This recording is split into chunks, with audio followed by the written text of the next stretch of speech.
golden doodle. Yeah, he's like Very cute. he's a big boy. Hello. Oh Say my hi. God. Say You sure hi. that's not a bear? I always think he looks like a lion. You a lion?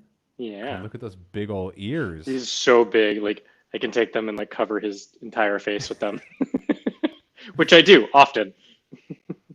Yep. You find the thing He that also has a this habit of sleeping underneath the desk on my feet. very cute. But I have to like push him back against the wall. Otherwise, I can't pull the chair in. Yeah. You have to adjust him. Yes.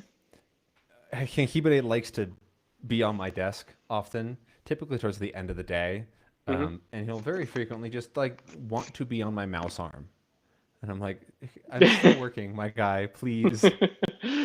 Or I like when he'll like rest right in front of me, so like right here, but like kind of falling off the desk on sort of on purpose to get me to help like push him up so that he doesn't just actually fall off. Hmm. It's very cute, but also a little annoying. Hi, Marcus. Marcus is from Germany. They say that Marcus it's nicknamed Aurelius. with a K. It's got a K in it. I do Oh. hear some meowing, so let me see if Yeah. we have. You know, is he really gonna make a guest appearance?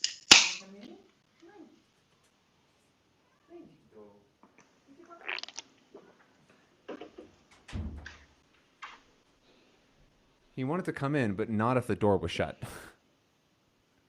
He thought I was going to go re-shut the door. It's like, no, no, no, no, no. I'm out Oh, of here. okay. Yeah. Grüße aus Deutschland. Grüße aus Mexico, I think. That's probably how Mexico said in German. I don't know. Do you know, Ethan? In No? Japanese, it's Mekishiko. Mexico. Fun fact. So Cole fun. Cole is judging you. He says, "Be honest, Ethan. When's the last time that bike got used I behind you?" mean, I am currently dog sitting. I have never used that bike. The owner uses the bike all the time. How big's the apartment? So there's not a better spot for it. It, this I think is actually the right spot for it. It's like the perfect width for this little Oh yeah. like wall there. Well, anyways, Yeah, I've actually never used a Peloton. neither have Yeah, I don't know when I would have had the opportunity. Really, yeah, I feel like the only real time is when if you were to buy one, and they're kind of expensive. I think. yeah.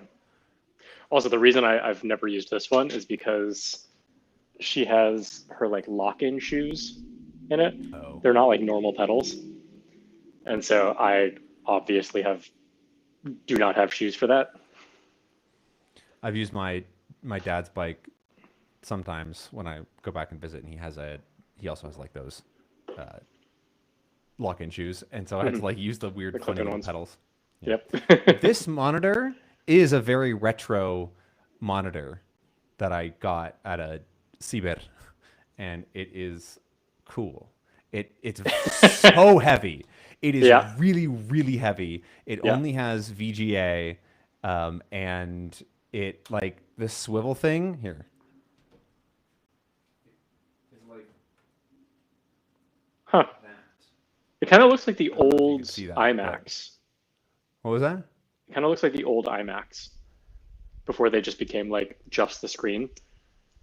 Like if When it doesn't the have a back, it's got a pretty thin body though, so it's not that thick. yeah, the old iMacs back when I was in high school, actually before that, they had like all the computer parts were in like the base, and then the screen was like thin. It was like a little like mound base, and Oh, then there was like a screen you could move around. I was thinking of even the older ones. That's kind of cool.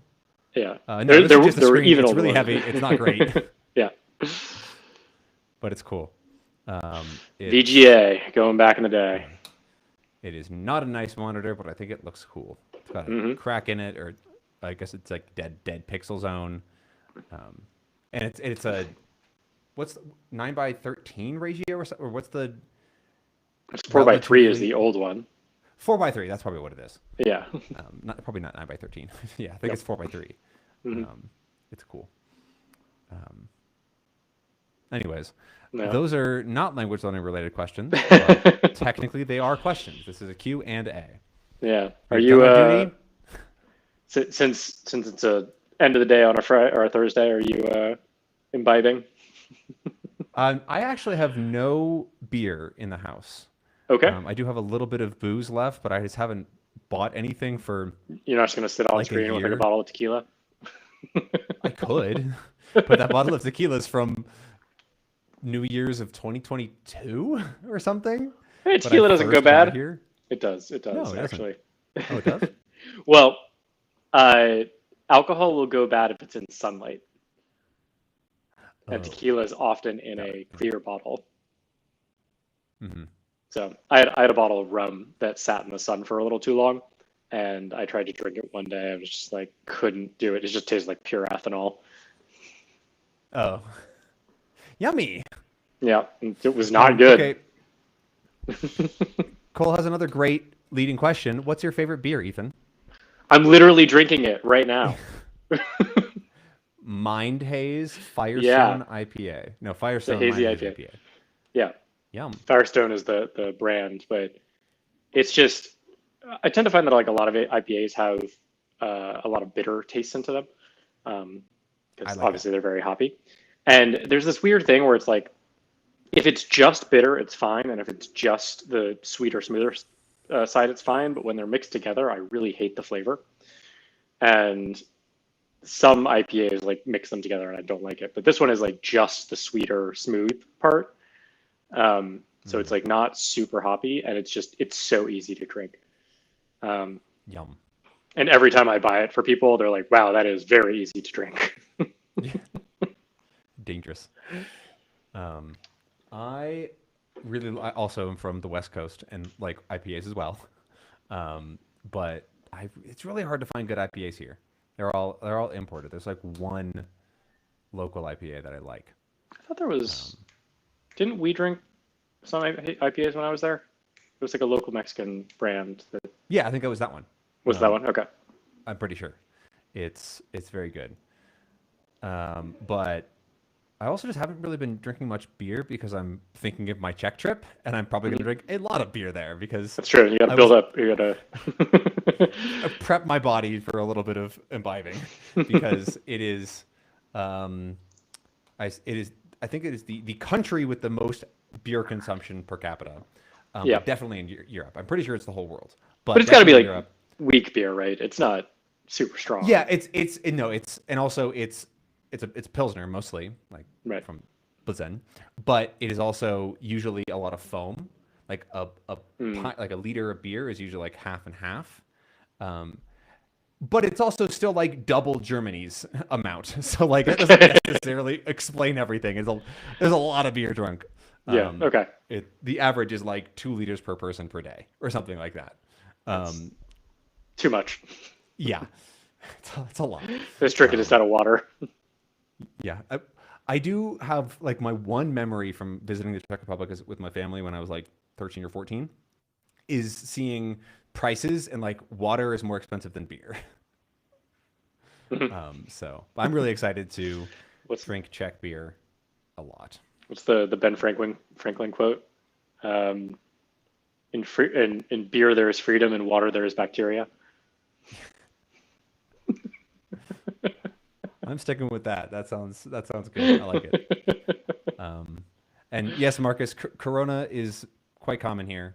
Very common Mexican beer alongside. Pacifico is mostly more on like in the beach west side, but you can definitely find it Mm. here. Um, Victoria, Modelo, those are the Modelo big Mexican and brands. Dos Equis. I don't see that much Dos Equis, but it definitely is common. Really? Like, Oh, interesting. yeah. But like the ones that you buy for like, y- one that's not as common in like restaurants, but really, really common in people's houses is Tecate. Oh, really? You definitely still find it in restaurants, but like it's super common. Like I in always think of people's, Tecate as like the Budweiser of Mexico. yeah, exactly. It is almost that exact thing. Yeah. But I pretty much I've had like one Tecate. Anyways, Yeah. other questions from the chat here. How is my Czech grammar study going? Really pretty good. I am trying to rep the hardest parts still, just to get practice, because there's four genders essentially, but like they all have, it's like, it's not just like, okay, this word is feminine, so it always is going to follow this pattern. It's like this word is feminine, but it kind of declines like a masculine noun. So figure that out. And so I'm just like trying to get more reps with that and really get around it. It is, but it's going good. But I'm also mostly waiting for my Czech course that I'm going to be doing in a couple weeks now, which I'm excited for. And that's going to be more traditional grammar study. I had to do a placement conversation with one of the teachers, and they put me in essentially the highest class that they offer, more intensive, advanced, intermediate. So I forget what it's called, but I'm excited to go through that. So Yeah. yeah. We have a comment here from Death Note, that they want to learn Japanese. Where do they begin? What would you say? On our website. What part of the website? How to learn Japanese. There you go. Refold.la / and then you said you're a native Spanish speaker, so ES/how-to-learn-Japanese. Do we have this translated too? Yeah. No, nice. I didn't even realize that. I mean, pretty much any page we can translate pretty easily, but it's more like having Zena go through and double check. Okay, are there subtitles for this thing that we link to? Is this a translation? Is this make any sense? Right. Yeah. Because occasionally, the initial automatic translation will just be nonsense. Right. And she'll be like, nope, that's not how you say that. Yeah. Sorry, machine, you're wrong. So that is how we have most of the site translated, which is that makes sense. And then this translation plugin breaks sometimes because it just does. Because WordPress. Yeah. Woohoo. But yeah, to get started, understand that Japanese is a big language and there's very little shared with your native language of Spanish, and nothing. Yeah, basically nothing. So you're starting from scratch, and it's going to be a while before you have a good time in it. That's sort of the first step. And the next step is learn to read and build your vocabulary. And but their screen name is Death Note, so I'm assuming that they already like anime. And so a good tip to start is to just go back through all of your favorite anime fully in Japanese. It's, again, going to be a slog, but at least you understand the story because you've seen it before.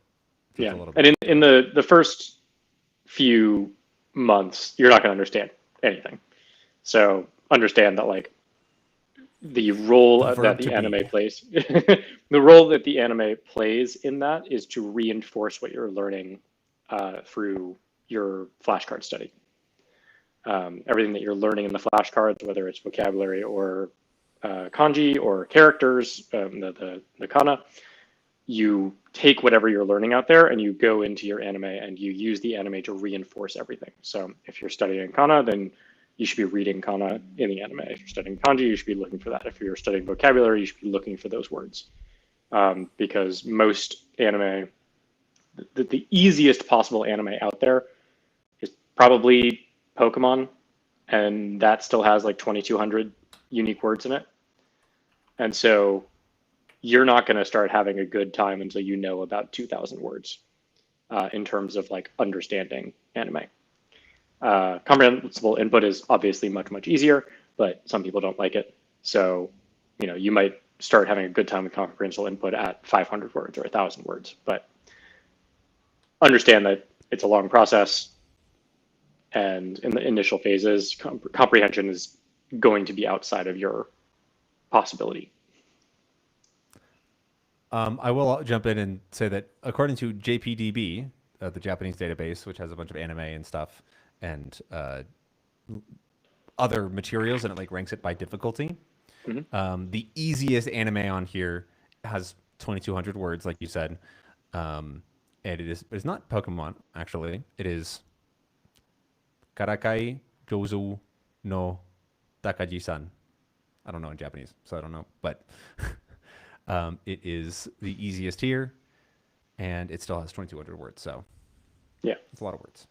Yeah. So that's the bare minimum that you need to understand any native content. So start learning some words. Yeah. 10 words a And day. then You'll be there immersion. in 9 months. Yeah, it seems like such a big slog. It's just a huge upfront investment. And Yeah. you got to find ways to get through that initial investment and enjoy yourself, even when you can't understand. And I think that's why it is so hard, not just for Japanese, but for any language. It is so hard to get through that initial uh, learning curve to get to a place where you can start to really enjoy things. Um, and which is honestly, in my opinion, the reason that language learning is such a fraught path for most people, in the sense that very few people actually successfully get through that initial Dip. barrier. Like, I talk to people who have been studying in classes for years and they know like 500 words. It's like, yeah, of course you're not fluent or having a good time or able to immerse because you just don't know enough words. Yeah. Sorry. Um, it's that initial push, that dip that you have to get through to get to that fun threshold that we've talked about Yeah. before. And we would That call the that fun threshold is actually like 3,500 words. The yeah. 2,000 word mark is like, you're not even at the fun threshold yet. You're still at like, this is painful, but I can at least understand something. You can see the fun threshold over there, over the horizon, Exactly. through the brambles. Yeah. Yeah. Yeah. But good luck. I think you'll have fun. It is hard but worth it, right? We don't want to scare you away necessarily. I think that the getting through that hard part really just makes you, I don't know, feel like you did something really cool, and which you did. So Yeah. you will have you will not regret it. Is what I'm trying to say. Yeah. I But kind always of, waffle. oh, sorry. I always waffle between whether we should be upfront with the difficulty or not, because obviously it does scare some people away. But I also think it's really valuable to Mhm. have those milestones, to say like, you're going to feel this at this point and at this point and at this point, and here is what it actually takes to get from one point to the other. Because for people who are prepared to do the investment, having that level of clarity, even if it's difficult, that level of clarity makes it allows them to maintain motivation and discipline through the time period that they need it. So I tend to lean more towards the transparency of like, hey, like, you're in for a challenge, but there Yeah. is an end in sight, and like, there are clear metrics that you can aim towards in order to overcome that challenge. So it's not this nebulous like, I don't know what to do. It's like, no, like, there's a clear process. These are the things that you need to learn in order to like get to the thing that you want. And just to plug it a bit, that's kind of what the Refold app to help do, Yes, absolutely. right? Uh, the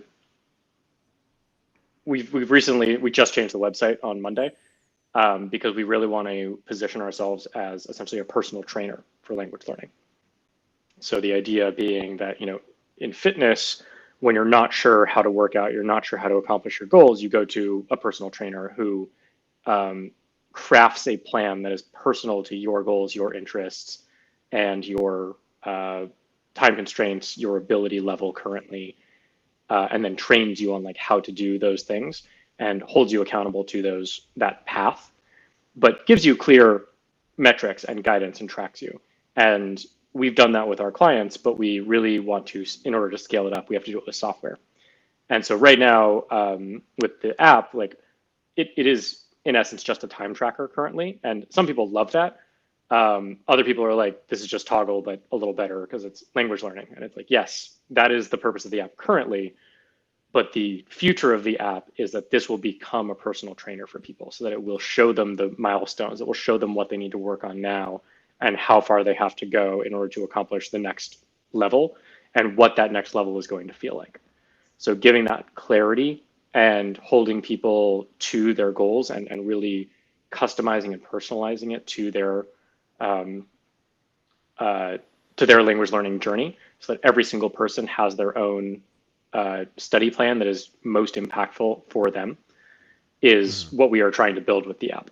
And I'll be releasing a video next week or so, walking through our designs for the app and what we're building. And I'm very excited about it. I hope that everybody else gets excited about it, because I think that will be a game changer, because there's so many great tools out there, but many people still struggle to actually use those tools effectively. And having a personal trainer, the analogy that I like is like, people keep building better and better gym equipment, but what we really need is someone to tell us how to use the gym equipment. If you drop a new person into a giant gym with all of the machines in the world, they'd be like, where's the door? How do I get out of here? I don't know what to do. Or they just like go to random machines and like never make any progress because they don't know how to create the plan for themselves. Or they end up on TikTok doing it wrong and look like a crazy person. Yeah, exactly. I do want to kind of segue to a question, an actual question from the Discord channel, related to like starting languages, but they basically ask, how much does study affect fluency? I closed Discord, so I can't read their actual question out. Hold, please.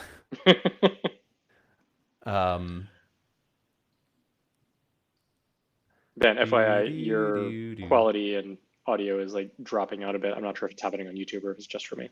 In my audio? Like your internet quality is dropping. That's too bad. Yeah. I don't know if anyone on YouTube is experiencing that, but hopefully not. I can't make the gremlins work faster. But, yeah. Okay. This question comes from Alfonso Poncho, and they say, shout out to Alfonso. I'm curious. Alfonso's great. Yeah. 100%. Helps us so much in the server and is like so engaged. Really like that guy. I fully agree. Let's answer that question. I'm curious how much conscious language study, like when looking up words in sentences, 1T, 2T, whatever it is, sentence mining, analyzing sentences where you already know all the words but can't figure out the meaning, studying grammar, et cetera, how does that affect fluency? By which they mean being able to speak naturally without having to think much about it. How does this kind of conscious learning affect speaking fluency in the long run? I've seen videos where people suggest doing less conscious study and focusing more on learning through context. Otherwise, it's hard to stop overthinking, and you end up with broken grammar, since your brain would pick up the language more naturally, and phrases would just come to you. But I feel this approach can be slow because many materials are semi-comprehensible, and the context isn't quite clear enough to infer exact meaning. And so that's why I think that adding conscious study is important to speed things up, but I'm not sure how it might affect my fluency. Thanks a lot. Yeah, so I don't want to discount the concerns about overthinking. That is a real concern, not just with conscious study, but just in general. With language learning, it's very easy to overthink everything. And Krashen calls this the monitor hypothesis, where you have this little voice in your head that is constantly analyzing all of your language. And monitoring everything that you say, and doing those corrections. And this often manifests when people struggle to stop translating in their head. That's how they experience this monitor, where this is both for output and for input, where they struggle to stop thinking about the language and let their subconscious take over. And there is a hypothesis in the community that doing the lookups and the conscious effort reinforces that monitor. And so some people say, don't do as much conscious stuff, do more subconscious stuff in order to prevent the monitor from being as strong and from interrupting your thought process. In my mind, or at least in my personal experience, I always overthink everything, and I was doing that long before I was learning languages. That is just how my brain works. And so I don't know how much the conscious effort actually impacted the my personal monitor. And I don't think that it led me to, have a longer process of turning off the monitor, or a longer process of turning off the translation. I think that would have happened regardless of whether I was doing conscious or subconscious, or and not subconscious. Subconscious. Sorry. I think regardless of which I mean, direction I like, would and have also taken. you have a kind of a monitor in English, right? You think about things in English and you reflect on them when you misspeak. Sometimes you go to correct it or you hear the wrong thing and you're like, oh wait, no, that was right. So Mhm. it's like I definitely think that the exists as distinction is well. that Sorry, I did cut when you you're off. doing a second language monitor, like you're often overthinking everything, every single sentence, every single word, Sure. um, and that can be difficult to turn off and deal with. Um, Hmm.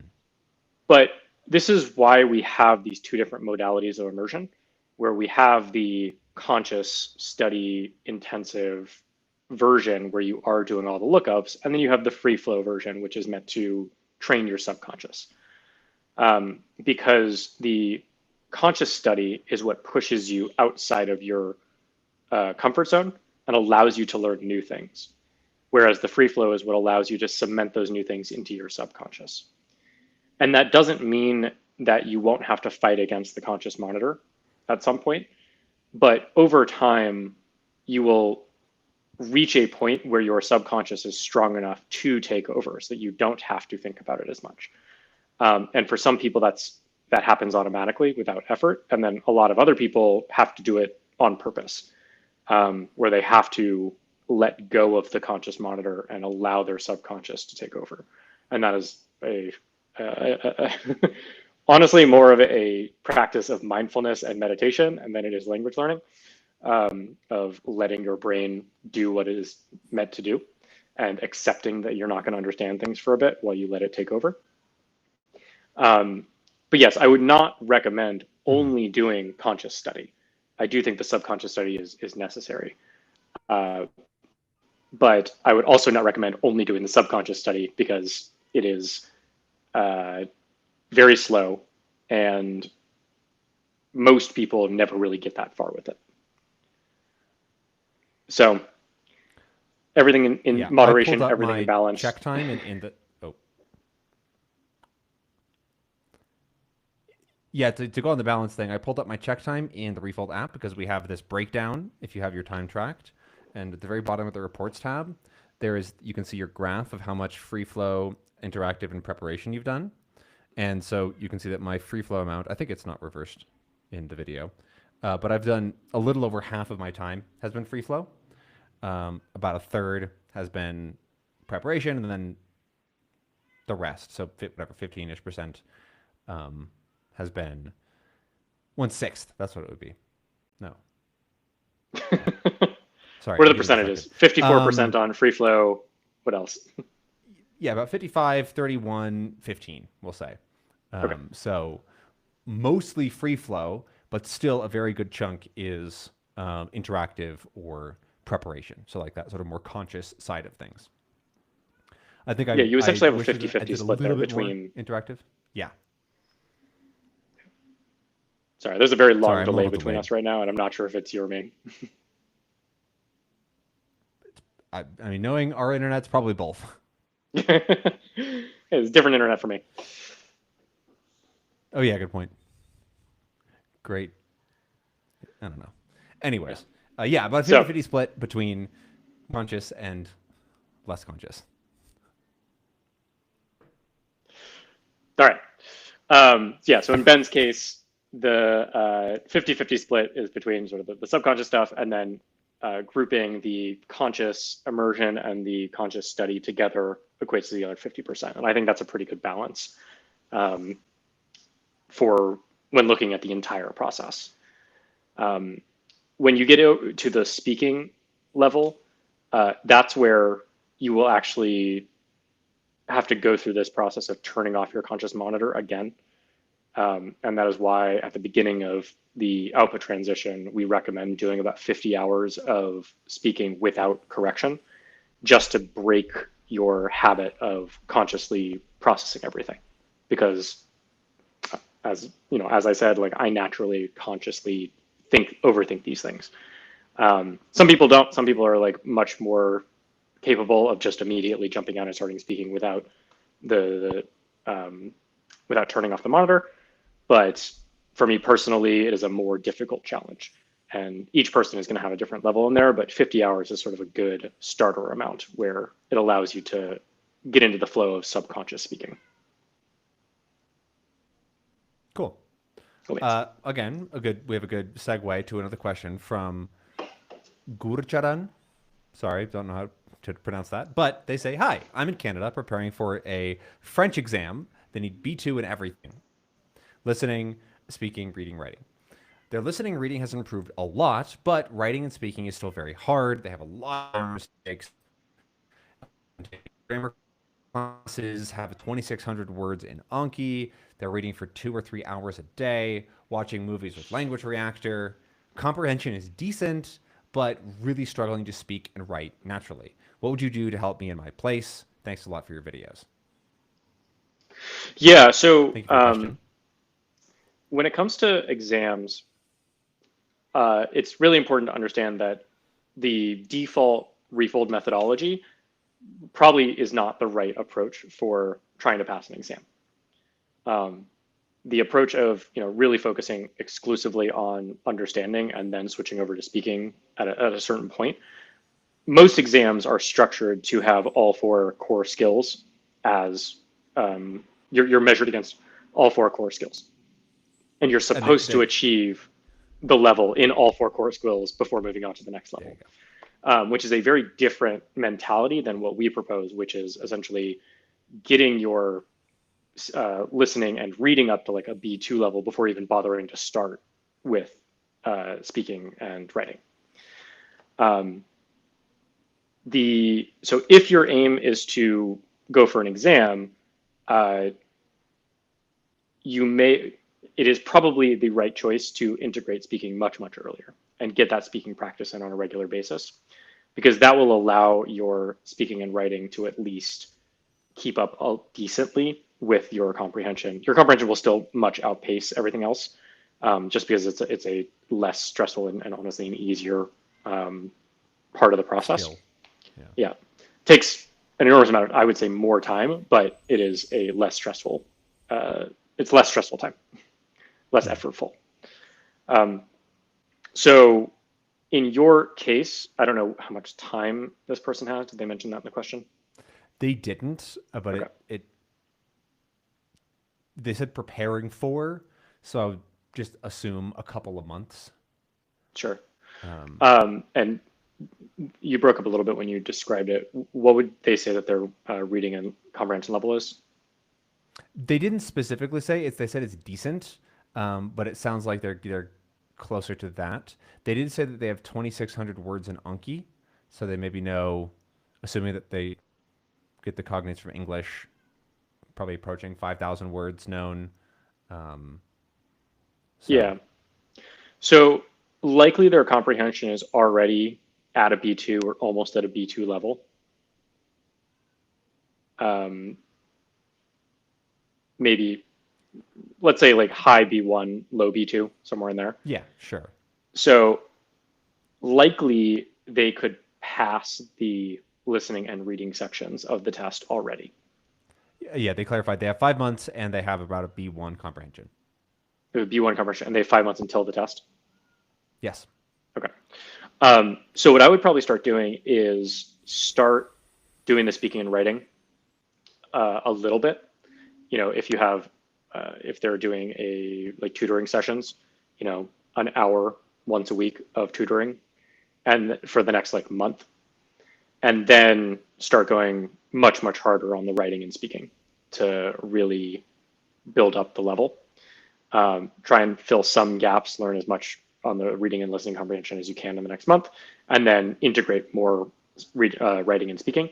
And then in the initial writing and speaking, you may need to really focus on those for a week or two and let some immersion fall by the wayside just to like get used to it. And then a 50-50 split is probably appropriate after that for the last 3 months of your studies.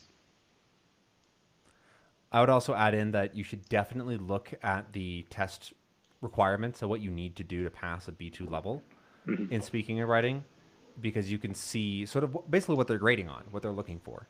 If they're looking for your ability to do like completely error-free sentences, memorizing like essentially sentence structures so that you can just put it down on the test might be very helpful. But if they're looking for like more fluid sharing of ideas and maybe grammar is less important for the grading, you might want to lean towards that. It really depends on what they grade on. It's taking this really difficult to judge thing of language ability and trying to boil it down to specific 6 categories: A1, A2, B1, B2, C1, C2, Yeah. right? And so they have to make hard lines in the sand. And if you know where those lines are, you can more easily maneuver through the test. The other thing that I would say is, uh, if you know 5,000 words, you don't need to be able to use 5,000 words in sentences and in speaking. Um, if you have mastery over the first, like the 2,000 most common words or 2,500, but you can understand 5,000 or 6,000, that will come across better than if you have less mastery over more words. So what I would recommend is really focusing in on trying to maximize your usage and fluidity of the first 2,500 words, most common words in the language, and don't worry about trying to express big ideas or create complicated sentences. Really narrow your focus and master the fluidity of the easier language, because that will come across much better in those interviews.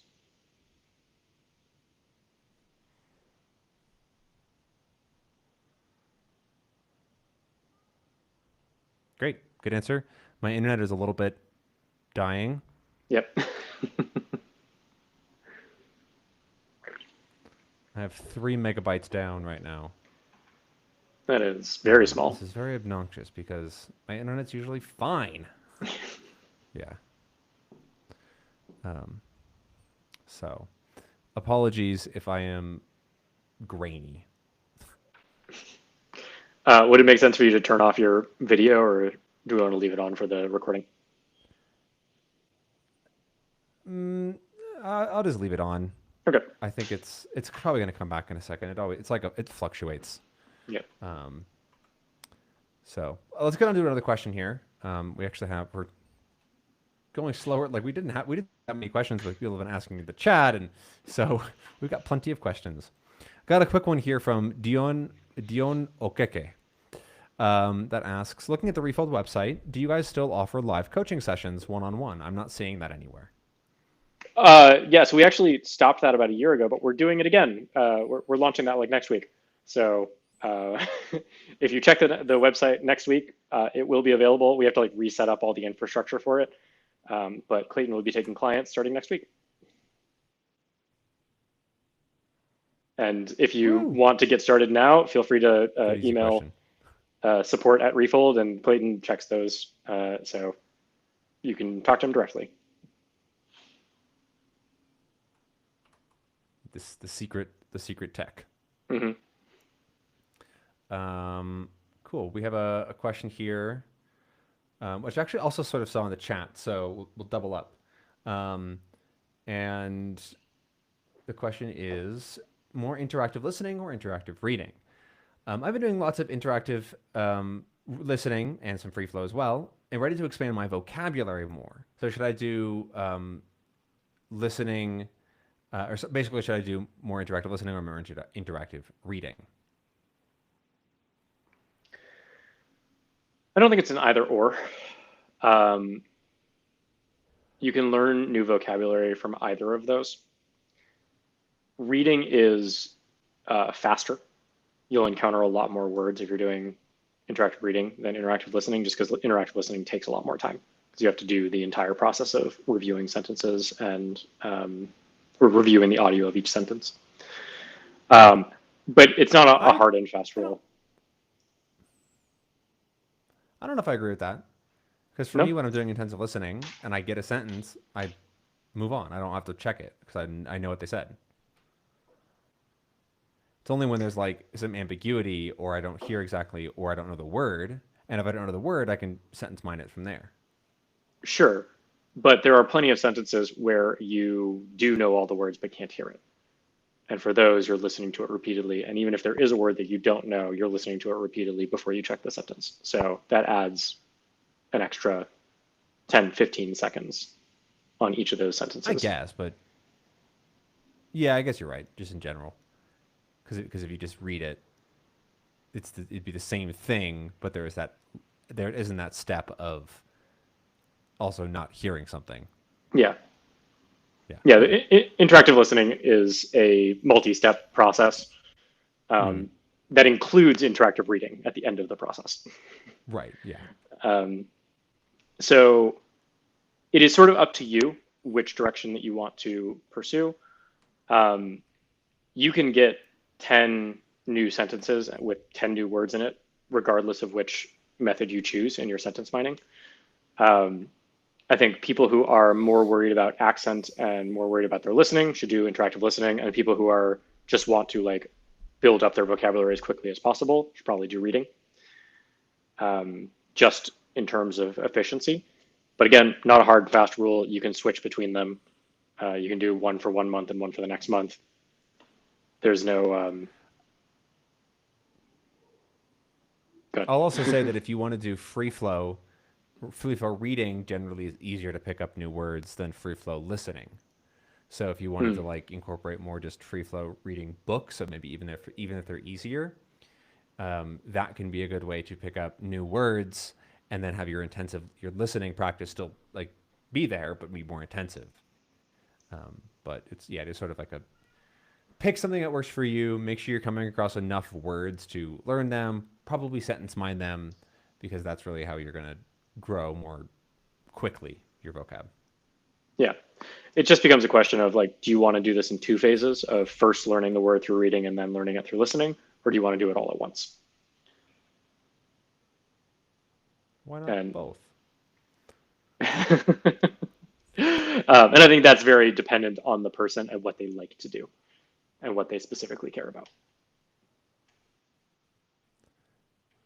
And then so the follow-up question from somebody in chat here from Tripiak says, what's the best activity when you're a beginner and watching TV shows? Should you be doing free flow or interactive?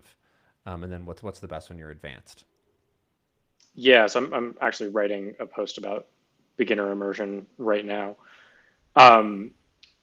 The challenge when you're a beginner is that interactive, specifically focused on noticing rather than comprehension, is more accessible. So when you're a beginner, you just don't have enough words to comprehend full sentences in native content.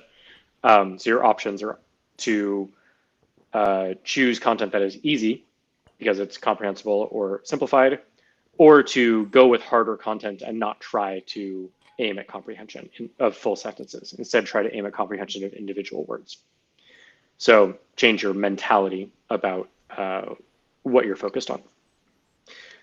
Some people really don't like comprehensible input or simplified input. They find it super boring, myself included. So I would prefer and always have preferred doing harder things, in which case you switch over to this model of just trying to find the words that you do know or reinforce words that you're not sure about.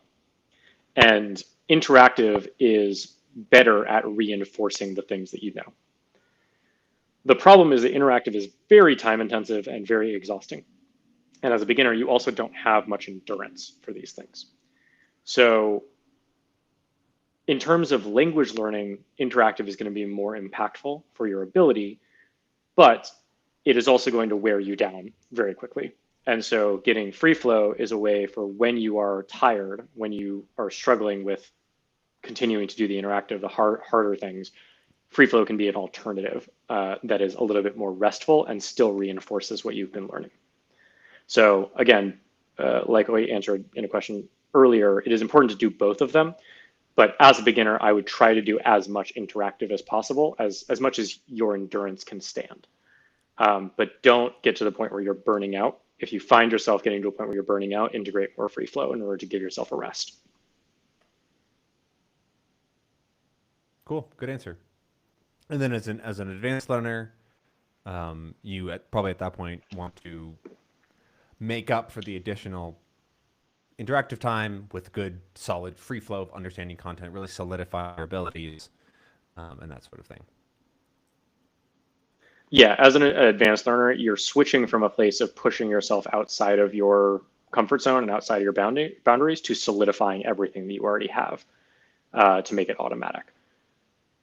So, if you spend let's say you're learning 5,000 words and that's your target, then just because you know the 5,000 words does not mean that you can actually understand it instantaneously every time you hear those 5,000 words in every given context. And so as an advanced learner, obviously it depends on what specifically you're focused on, but assuming you're focusing on solidifying your existing knowledge and making it automatic, free flow is going to be more valuable for that. Good. Thank you for the other good answer. I'm just Alex wants to congratulate you on your work with the Refold Tracker app. They love using it. Yay! I love when people tell me they love using it. Oh, the other day, 2 people were like, "Hey, Ethan, it's broken." That too. I struggle with that. But the other day, 2 people were like, "Oh, I really like the habit health score. This is way better than streaks." I'm like, "Thank God," because I've been pushing this for years, and I'm finally people are like actually recognizing it. It is good. Except for me, it's always just really high, so it's not really. It's just a streak. Yeah, I mean, I have thought about I that. understand that for lower numbers, it's way better. Yeah, I think mine usually sits at around like 70%. I should be targeting 80% as my goal, but it's a whole other issue. That's a whole other issue. Yeah. Question from Magnets with 2 Z's again. When I speak Czech, so they're talking to me, Czech or Spanish, do I still translate in my head, or do I just think or have ideas that I want to say in the language? I've never really had a big problem with translating in my head, especially for languages that I primarily learned through immersion. So I most like, especially in Spanish, I just think fully in Spanish. My words just come out in Spanish. It's all in Spanish. In Czech, it also, I think in Czech, I do everything in Czech. But when I come across a word that I want to say, but I don't have ready, it doesn't immediately come out in English. Like I kind of like hit a wall, and then I have to go like look at the wall, go like, okay, this is the word in English. I can ask for it now. I used to have it where like it would just come out in Spanish when my very first few conversations. Actually, you can see I have some recordings of it. I would like just the wrong language would just come out, not English, Spanish or German, for some reason. That is pretty much completely stopped now. Only now will I occasionally say one word things wrong. Like instead of sí, I might say ano, which is yes in Czech. But like not anything in a sentence, nothing like sentence based. It just is in the language for me. I don't think I'm like the typical person that's had a problem with translating. I just put it into the language, and I can't really relate with worrying about translating in my head because it's never really felt like a problem. Well, it's as someone who does struggle with this often, it is very correlated to my practice with that specific idea or sentence. So if I am trying to say something that I've said a million times before, it's automatic. There's no issue whatsoever. If I'm trying to say something new and novel, where I've never actually pieced together that specific sentence before or that specific idea before, I really struggle to separate the languages. And then I'd also say that it depends on how long I've been speaking the language in that session. So at the beginning of a session, it is much easier for me to slip into English, but after 10, 15, 20 minutes or so, it becomes almost entirely automatic in Spanish. And that's a problem for me because I don't speak as often as Ben does, because Ben speaks it every day, whereas I speak it with tutors or at like meetups. Or with me. Or with you. And it still takes me like, I've been in English my whole life for the past week or two, and now I need to like turn Spanish back on, and it's easier to slip back into it. Your Spanish is a dusty 4-door from like the early 2000s sitting in your garage. You You know, go like, God, I hope this runs. I got to get to the store. I've got like 6 projects going on the team right now that I'm involved with, and I feel like that needs to drop down to 2 in order for me to like actually do my studying properly. We figured this problem out a year ago, Hmm. and it didn't change. It did not. I'll see you in another year, I guess. Yeah, yeah. I mean, we all have dreams that like, hey, Yeah, once the app is in place and like we actually have people subscribe to it and it's, running on its own, then I will be able to like actually dedicate time to other things, but who knows? I still think it'd be really fun to like do a Refold retreat or something like that. Yeah. But I, I would speaking I would of, love to oh do actually like a like month-long challenge with the community where yeah, because that would be beneficial for me of like, all right, guys, we're doing like every day I'm showing you exactly what I'm doing for studying. totally. I have had an idea maybe when I'm back from Europe, but I want to do like a 30-day live stream every day, my language learning, and try to turn it into some event or thing or whatever. Sure. Um, but going off the idea of lots of work, we have this question.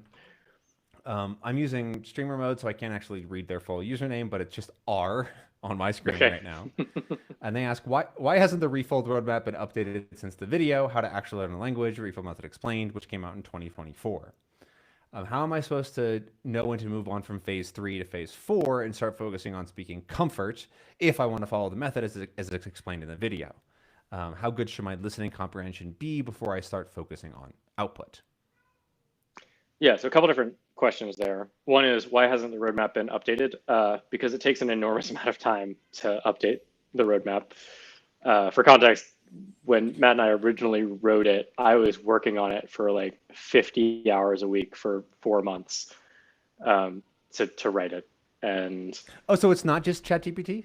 it is not just ChatGPT. Well, this predates ChatGPT by like 3 years, so It 2 years. can't be. Yeah. And the unfortunate reality of business and capitalism is that we got to work for our monies. And the updating the free I would roadmap, like to pay my rent. right, exactly. Updating the free roadmap has unfortunately fallen by the wayside in favor of things that allow us to pay our bills. In the future, when hypothetical future, when the app is the primary driver of the business, it will make a lot more sense to update the roadmap because we will have time to do it, A, and B, our income will be derived from the app and the value that it provides rather than from the courses that we sell. And the courses are essentially the roadmap V2, but specialized for specific purposes. So that's why that's just a real life business decision, unfortunately. But the other questions of when to move on from one thing to the next, what I would say is that the original roadmap was probably a little too strict on things and talked about some leveling. We created a whole leveling system, but the leveling system that we created is very rigid and doesn't actually map to the reality of what we've seen with learners.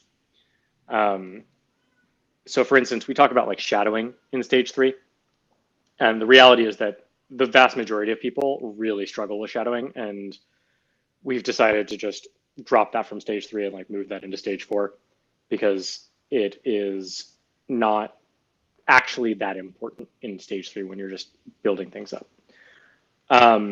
If I recall correctly, we created a blog post at some point about the process of starting to speak. And we had these 4 criteria with some hour amounts on them to get through stage 3. I don't exactly recall where that ended up, if it's on the blog or if it's in Notion. I don't. It doesn't. No me suena. The know what Kaka you're referring rule. to. Did we write something on that? I'm pretty sure I did. I don't know. We'll have to Maybe go I'm look just it up. blanking. Yeah. Yeah. Maybe I just wrote it in our project management software and we never actually published it. Yeah, maybe. Anyways, but the question of sort of when to move from stage 3 to stage 4, we had this original model where you would become a master of a certain portion of the language in stage 3 before moving on to stage 4. And the reality is that their question was about phase 3 and 4 in the new layout. okay, So got from it. going from listening to speaking. Going from listening to speaking. Understood. Sorry, I was thinking stage 3, stage 4 in the original roadmap. Yeah. That's why their question was like, "Where's the new roadmap?" Okay, got it. I like this new one better, but I can't find how do I know how to get from Got it. listening to speaking? This is the 7-phase roadmap, right? Yeah. Yeah. Okay, got it. Going from listening to Not speaking. confusing at all. No, not at all. So what was their exact question? How good should my listening comprehension be before I start focusing on output? So the criteria that we laid out was 2 native speakers talking to each other at full speed about a topic that you actually know about, and that you can pretty much fully understand them. Maybe not 100%, but 98, 99%. That's sort of the criteria that we say your listening is definitely good enough. You should move on to speaking. That is an upper limit. It is totally fine to start speaking before that. I like the doing it yourself. I like the idea of once you can have an easy, good crosstalk conversation with somebody, then you should jump into speaking for sure. Once you're very comfortable with the reception side of a conversation about topics and jumping around, maybe you miss some things here and there. You have to ask them to repeat themselves, but that's relatively normal in just a conversation. But once you can do that, then that's when I think it's really good to switch into that speaking side of things and expressing your own ideas. Yeah, and that is likely a lower level than 2 native speakers talking to each other. For sure. Yeah. So crosstalk is a great way to measure your speaking or your listening ability. Because what we really want is when you start speaking, we want you to not have to worry about listening. That it's just automatic. So you can focus all of your time and attention and effort on speaking. Because it does take a lot of time and energy and effort. So in a conversation, we want to make sure that the listening reception portion of it is already taken care of. And you can test that by having those conversations ahead of time, like Ben said, through crosstalk. Cool. I think we have a tiny bit of time for one last question. Cool. Sorry to everybody's question that we didn't get to. We only have an hour. So you can join the Refold Discord and put your questions in to there's a Q&A live stream questions channel. Can we just drop like a form into the chat now so that I feel like that would be a much better way to collect questions. Probably, yeah. We can try that for next time for sure. Yep. I like that idea because. Or just like drop your questions in the chat now and we can just review the chat. I think you can review the chat, right? Yeah, you can. You should be able to go back through it. Sure. We'll figure something better out next time. But the final question comes from Marcus, who's been here since the very beginning. Marcus. Of the stream. And they say, Japanese learner here, what's a good approach to extensive reading when you can't read the unknown words, like they're kanji? Oh, man. That's a great question. I genuinely don't know. And I don't actually feel comfortable giving advice on this one because I haven't studied Japanese to a higher enough level to encounter that issue, or any language that isn't phonetic. Mm-hmm. The thing that I've seen is that once you get to kanji fluency, when like learning new kanji isn't weird, you can just, if you look it up, it'll give you the reading and everything, and it's a lot easier to read. But you have to get to a certain critical mass where your brain is just like, okay, fine, we know how to read kanji, we get it. But that, I think people have said, is like 5,000 or 6,000 characters known or something like that. Is it that many? Because the core kanji if I'm not mistaken, is around 3,200. Oh, maybe it's a words noun. Maybe it's not kanji specifically. Okay. I'm also not a high level learner, but I remember being pretty high. Like you have to force your brain to learn a lot of characters in order for it to be ready just to absorb new ones easily. Yeah. Yeah, I have heard that at a higher level, when you have exposure to that many characters, you can parse characters much more easily, and you start to see similarities in pronunciations, and you get to a point where you can even guess what the pronunciation might be based on the character's similarities to other characters. That is very much But a also, you can use a secondhand. dictionary. Also, you can use a dictionary, but he's talking Right. about extensive Yeah. reading in particular, where you're not using a dictionary. I would still use a dictionary I use like I read a book in English and I'm like, I don't know what that word is. I'll look it up. Sure, I guess you can do that too. But I suppose extensive reading, you should not be looking that many things, or not need to look that many things up at that point. But lookups are going to be your friend there. 99%. Yeah. I would say even higher.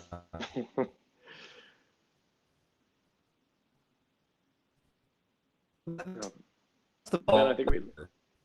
Well, Sorry, that's man, if we lost you you. know 98 and 90.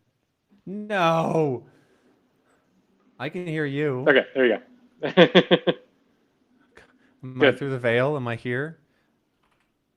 99% of to read a text is the Pauline number saying that you with that many you can read a text and not need to look anything up. You may not necessarily know the other words, but it's like, okay, I get that it is a noun that is in the kitchen. That's all I really need to know, right?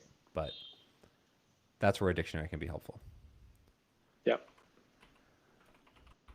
I'm trying to find if we have that number of when that sort of kanji fluency thing is, but I'm not finding it easily and quickly, which is too bad.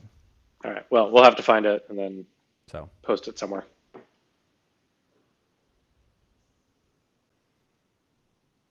Yep. All right. Anyways, that is our live stream for today. Thank you for all the questions. It was great talking to y'all. Thank you for attending live. Thank you, everybody. Thank you. We love you. Here. Thank you, Ethan, for hanging around with your beer. My beer and my beard. Foot warmer. Yep. Your beer and the beard. Poor Kinkibide has been meowing for the past 40 minutes. I have heard him the whole time. Oh. Sorry. It's all good. All right. Well, anyways, have a great rest of your evening, everybody. Bye, everybody. Bye. See you all on the internet. See you on the internet. All right. I'm going to go walk this dog because he's been very patient with me. I'm going to go walk the cat then, I guess. Good job. All right. I'll see you tomorrow, I guess. Cool beans. Are we going to ever talk about the analytics thing? Oh, with the guy earlier? Yeah.